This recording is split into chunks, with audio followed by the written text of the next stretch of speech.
यहाँ आने के बाद माता सीता जी के पास कोई सामान सामग्री थी नहीं, तो सीता जी बोले लक्ष्मण जी से कि हे लक्ष्मण जी, आप जाइए बाजार में, देखिए कहीं पुष्प पिंड का सामान अगर मिल जाए तो आप लेकर चले आइए। सीता जी की आज्ञा पाकर लक्ष्मण जी चले गए, लेकिन लक्ष्मण जी को सामान लाने में थोड़ा देरी हो रही थी। माता सीता जी अपने स्वामी भगवान राम जी से बोले कि हे स्वामी, आप देखे आपके भ्राता श्री कहाँ रुक गए। तो भगवान राम जी भी चले गए। यहाँ पर माता सीता, ये फाल्गु नदी जो आप देख रहे हैं, उसी स्थान पर वो बैठकर उनका प्रतीक्षा कर रहे थे। जिस स्थान पर सीता जी बैठे थे, उसी स्थान पर राजा दशरथ जी का हाथ जो है सीता मैया के सामने प्रकट हो गई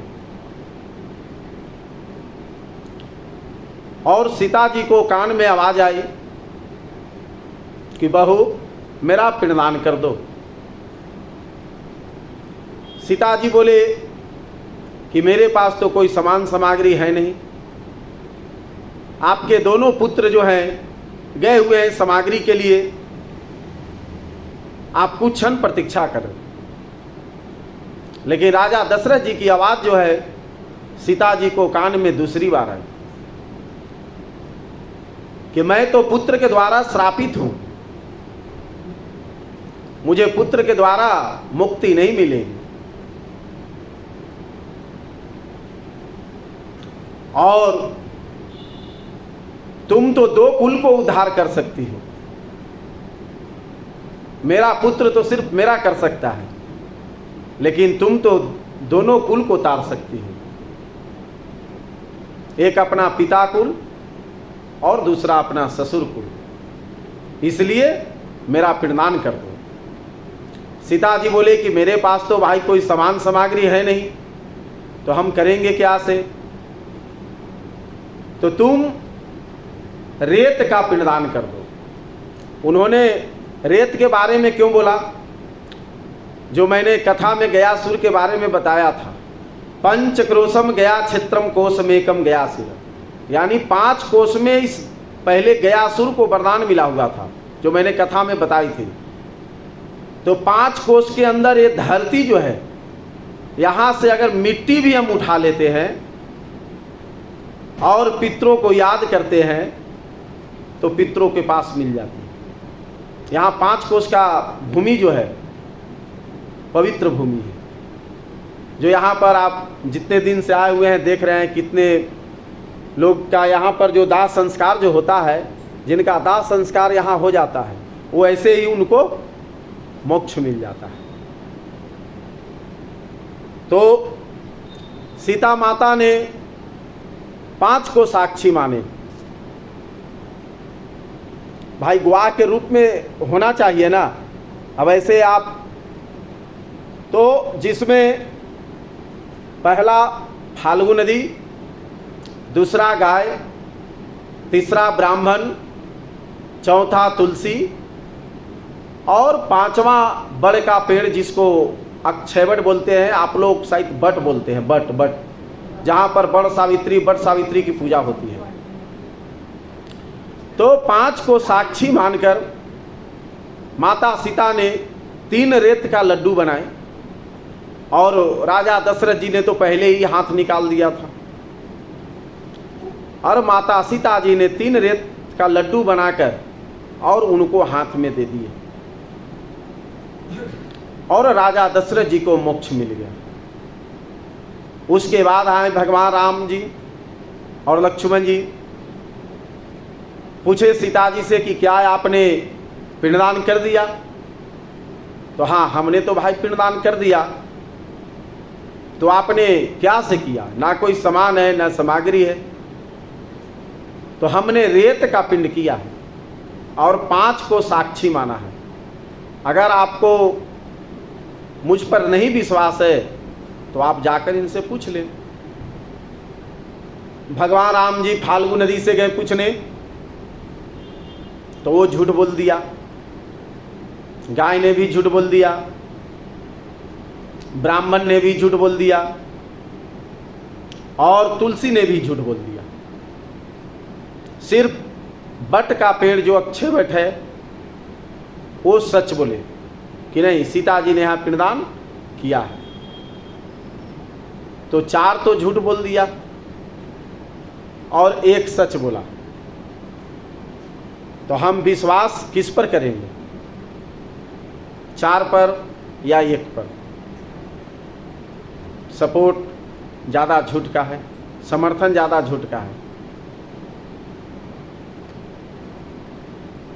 माता सीता जी क्रोध में हो गई और क्रोध में आकर इन 4 को श्राप दे दिए, जिसमें पहला फाल्गु नदी है। इनको श्राप मिला कि जाओ तुम गुप्त हो जाओ, मतलब तुम्हारे अंदर में पानी रहेगा लेकिन ऊपर से तुम दिखाई नहीं दोगे। आप कभी भी आए यहाँ, कोई भी मास में आए, 4-5 दिन लगातार अगर बारिश होगी तो थोड़ा बहुत इसमें जल दिखाई देगा और वो भी बारिश रुक जाएगी तो वो लुप्त हो जाएगी। दूसरा गौ को भी श्राप दिए कि आपकी आगे की जो मुंह है, मुख, उसकी पूजा नहीं होगी, लेकिन आपकी पूंछ की पूजा हमेशा होती रहेगी। आपका पीछे का अंग का जो भी सामग्री है, प्रत्येक पूजा में आपका इस्तेमाल होगा, यूज होगा। जो देसी गाय होती है, वो बड़ी वाली गाय नहीं, जो 1 किलो 1.5 किलो दूध देती है, उस गाय की मैं बात कर रहा हूँ। वो हमारे यहाँ देखिए पूजा होती है तो गाय का दूध भी लाते हैं, गौमूत्र भी लाते हैं, गौदान करते हैं तो पूछ पकड़ कर भी गौदान करते हैं। और हमारे यहाँ तो भाई हर पूजा पाठ में गाय का गोबर होना बहुत ज़रूरी है, क्योंकि गाय के गोबर से ही हम लोग गौर गणेश की पूजा करते हैं। तो इनको श्राप मिल गया कि आगे में पूजा नहीं होगी, आपका पीछे के अंग की पूजा होगी। तीसरा ब्राह्मण को भी श्राप मिला। तो ब्राह्मण को क्या श्राप मिला? तो आप हमेशा दरिद्र के समान रहोगे, मतलब आपको कितना भी दान दक्षिणा मिल जाए, मन में कभी संतुष्टि नहीं होगा। कोई भी ब्राह्मण हो जो कर्म कांड कराता हो, जो पूजा पाठ कराता हो, दरिद्र का मतलब एक सुदामा जी भी थे जो बेचारे 5 दरवाजे तर ही भिक्षा मांगते थे। वो ज़्यादा धन की अभिलाषा नहीं रखते थे। वो बोलते थे कि भाई हमें जितनी ज़रूरत है उतना हमें नारायण तो दे रहे हैं, तो हम ज़्यादा क्या करेंगे। लेकिन उनकी पत्नी जो थी, हर कोई का देखिए, जो भी स्त्री होती है वो एक दूसरे को देखकर चाहती है कि भाई मैं भी सोना का हार पहनूं, मैं भी पूरा सजूं। लेकिन सुदामा जी कहते थे कि देखो, ज़्यादा धन की अभिलाषा रखोगे तो धन तो तुम्हें मिलेगा, लेकिन तुम्हारा रिश्ता जो है वो रिश्ता नहीं मिल पाएगा, क्योंकि रिश्ता विश्वास प्रेम से चलता है, वो पैसों से नहीं चलता है। तो इसलिए ब्राह्मण को श्राप मिला दरिद्र होने का, यानी आप हमेशा दूसरों के सामने हाथ फैलाते ही रहोगे। तो कोई भी ब्राह्मण होता है पूजा पाठ कराने के बाद में आपके पास तो भाई इस तरह से करेगा ही। तो दरिद्र का मतलब वही होता है। अब एक दरिद्र अलग होता है। तो ब्राह्मण को श्राप मिला दरिद्र होने का कि आप हमेशा दरिद्र के समान ही रहोगे। चौथा, तुलसी। तुलसी जो है से भगवान विष्णु जी का सिंहासन है। जैसे हम लोग सिंहासन के ऊपर बैठते हैं तो उसी तरह से भगवान विष्णु नारायण का तुलसी जो है सिंहासन है। वो जो हमारे भगवान विष्णु पद जो चरण है, हमारे यहाँ तुलसी अर्चना भी होती है। तो भगवान विष्णु जी का तुलसी बहुत प्रिय है। तो तुलसी जी को श्राप मिला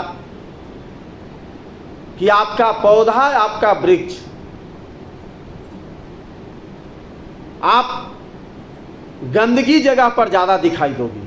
ये कलयुग की बात कर रहे हैं। कलयुग में गंदे जगह पर ज़्यादा आप दिखाई दोगी। जैसे खेत है, खलिहान है, श्मशान है। आजकल तो लोग खेती करना शुरू कर दिए हैं तुलसी जी का। तो वो तुलसी जी नहीं है जो खेती करते हैं, नाम है, वो एक पौधा का समान है जो हम घर में जो लगाते हैं,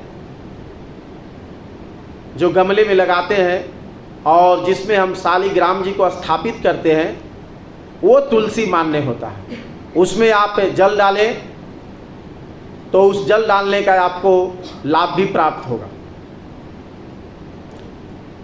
पांचवा, जो बट का पेड़, अक्षय बट, वो सच बोले तो सीता जी ने खुश होकर इनको वरदान दिए कि जब तक ये पृथ्वी रहेगा आप इसी तरह से अक्षय रहोगी, हरी भरी रहोगी। इसीलिए पत्नी अपने पति की कामना के लिए वट सावित्री की पूजा करती है कि जिस तरह से आपको अक्षय होने का वरदान मिला है, उसी तरह से मेरे पति को भी अक्षय रखना, हरा भरा रखेंगे। तो यहाँ पर अक्षयवट जी हैं जो सीता साक्षी स्वरूप है। उसके बाद भगवान राम जी जौ का आटे का, जौ में भगवान विष्णु जी निवास करते हैं और चावल में ब्रह्मा जी निवास करते हैं और तिल में रुद्र निवास करते हैं। तो जौ के आटे से, जौ का भी आटा होता है, चावल का भी आटा होता है। ब्राह्मणों में तो चावल से ही पिंड दिया जाता है, चावल के आटे से पिंड दिया जाता है। या जो 10 दिन 12 दिन जो होती है ना, उसमें हमारे यहाँ दूध और चावल मिलाकर खीर बनाया जाता है, उसका भी दिया जाता है। तो भगवान राम जी जौ का आटे का उन्होंने पिंड दिया, पिंड बनाए और पिंड बनाकर उन्होंने अपने पिताजी के निमित्त दिए। और पुत्र का जो कर्म था उनका, कहा गया है लुप्त पिंडा पुत्र द्वारा विवर्जिता। तो पुत्र का 3 कर्म होता है। वो 3 कर्म को जो पालन कर लेते हैं तो वही पुत्रवान और पुत्रीवान है। जिसमें पहला कर्म क्या है कि जिस तरह से माता पिता ने बचपन में आपको सेवा किया, उसी तरह से आपको बुढ़ापे में करना है। दूसरा कर्म है जिस तरह से माता पिता ने गोद में खिलाया, कंधे पर खिलाया, एक समय गुजरने के बाद में आपको भी कंधा लगाना है। ये गरुड़ पुराण की बात हम बता रहे हैं। अगर गरुड़ पुराण सुने हैं तो उसमें ये चीज़ का वर्णन है। और तीसरा, माता पिता को तीर्थ यात्रा कराना चाहिए। अगर किसी कारणवश नहीं करवा पाए तो तीर्थ के ऊपर में जाकर माता पिता हो, दादा दादी, समस्त पितरों के निमित्त जाकर पिंडदान जरूर करना चाहिए। क्योंकि पिंड जो होता है, पिंड एक शरीर होता है और पिंड का संबंध स्त्री के गर्भ से है। तो इसलिए हमारे हिंदू सनातन धर्म में पिंड का बहुत ही बड़ा महत्व है। जिस तरह से 9 महीना में शरीर प्राप्त होता है, उसी तरह से पिंड देने से मृत प्राणी, जो प्राणी मरता है वो अपने कर्मों के हिसाब से जन्म लेता है। लेकिन गया जी एक ऐसा स्थान है कि यहाँ पर जो भी आपके 7 पीढ़ी में गए हुए हैं उनके निमित्त पिंड देने से वैकुंठ की प्राप्ति होती है, उनको अक्षय लोक में स्थान मिलता है, वैकुंठ लोक में स्थान मिलता है। अगर वो खुश रहेंगे तो तभी आप खुश हैं। अगर वो दुखी रहेंगे तो आप कितना भी रुपया पैसा कमा लें, आपको जीवन में कुछ न कुछ विघ्न बाधा आती ही रहेगी। तो इसलिए हम जिस तरह से भगवान की पूजा करते हैं उसी तरह से पितरों की भी पूजा करनी चाहिए। घर में भी नहीं कुछ ज़्यादा जानते हैं, जैसे गायत्री मंत्र आप जानते हैं, ओम भूर्भुवः स्वः, तो ये देवी जी का गायत्री मंत्र है। हमारे पितरों का भी एक गायत्री मंत्र है। ओम देवताभ्य पितृभ्य च महायोग्यभ्य एवं च नमः स्वाहे स्वधाय नित्यमेव नमो नमः। अगर 11 बार भी आप गायत्री कर लेते हैं पितरों के निमित्त तो पितरों का आशीर्वाद जो है घर पर बना रहता है। तो इसलिए सबको करना चाहिए। आज हम लोग जो भी हैं वो उन्हीं के कृपा से हैं। एक बार पितरों को थोड़ा याद कर लें।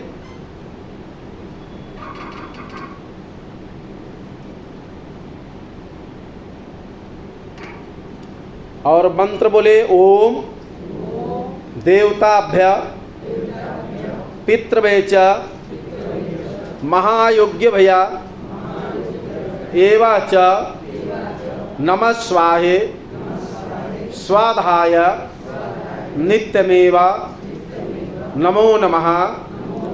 देवताभ्य पितृभ्य च महायोग्यभ्य एवं च नमः स्वाहे स्वाधाय नित्यमेव नमो नमः।